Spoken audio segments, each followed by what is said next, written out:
Hello friends, வணக்கம். அமெரிக்காவில் விபத்தில் உயிரிழந்த இந்திய மாணவி குடும்பத்திற்கு ரூபாய் 262 கோடி இழப்பீடு. தந்தைக்கு ஏற்பட்ட இரட்டை துயரம் பற்றி இந்த வீடியோவில் பார்க்கலாம். அதற்கு முன்னாடி நம்ம சேனலை இதுவரைக்கும் சப்ஸ்கிரைப் பண்ணலன்னா சப்ஸ்கிரைப் பண்ணி வச்சுக்கோங்க. அப்படியே பக்கத்தில் உள்ள பெல் பட்டனை மறக்காம பிரஸ் பண்ணி வச்சுக்கோங்க. அமெரிக்காவின் சியாட்டில் நகரில் ஏற்பட்ட சாலை விபத்தில் உயிரிழந்த இந்திய மாணவி ஜானவி கந்துலாவின் குடும்பத்திற்கு 29 மில்லியன் அமெரிக்க டாலர், சுமார் ரூபாய் இந்திய மதிப்பில் ரூபாய் 262 கோடி ரூபாய் இழப்பீடு வழங்க நீதிமன்றம் உத்தரவிட்டுள்ளது.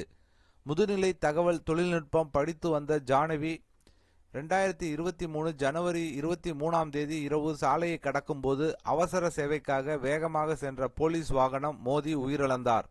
சம்பவம் நடைபெற்ற பகுதியில் வேக வரம்பு 40 கிலோமீட்டர் இருந்தபோதும் வாகனம் அதிக வேகத்தில் சென்றது விசாரணையில் தெரிய வந்துள்ளது. இதை அடுத்து நடைபெற்ற நீதிமன்ற விசாரணையில் அவரது குடும்பத்திற்கு இழப்பீடு வழங்க தீர்ப்பு வழங்கப்பட்டது. சம்பந்தப்பட்ட போலீஸ் அதிகாரி பணி நீக்கம் செய்யப்பட்டதுடன் அபராதமும் விதிக்கப்பட்டது. ஆனால் குற்றவியல் வழக்கு பதிவு செய்யப்படவில்லை.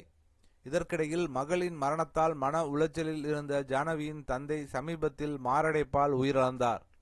மகளுக்கான இழப்பீடு குறித்து அறியும் முன் அவர் மறைந்தது குடும்பத்திற்கு மேலும் துயரத்தை ஏற்படுத்தியுள்ளது. மாணவர்கள் மற்றும் சமூக அமைப்புகள் நீதி கேட்டு குரல் கொடுத்ததன் பின்னரே இந்த நிவாரணம் கிடைத்ததாக கூறப்படுகிறது. சமீபத்தில் ஜானவிக்கு ரூபாய் 262 கோடி இந்திய மதிப்பில் அவங்க நிவாரணம் கொடுத்துருந்தாங்க. நீதிமன்றம் உத்தரவிட்டது.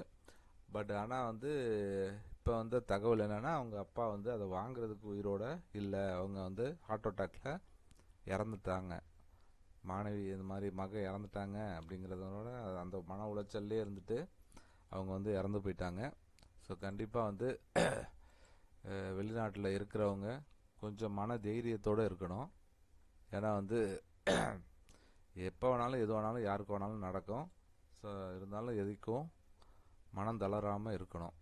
ஸோ கண்டிப்பாக வெளிநாட்டில் இருக்கிறவங்களுக்கு இது ஒரு பயனுள்ள தகவலாக இருக்கும்னு நினைக்கிறேன். இந்த வீடியோ பிடித்திருந்தால் லைக் பண்ணுங்கள், ஷேர் பண்ணுங்கள்.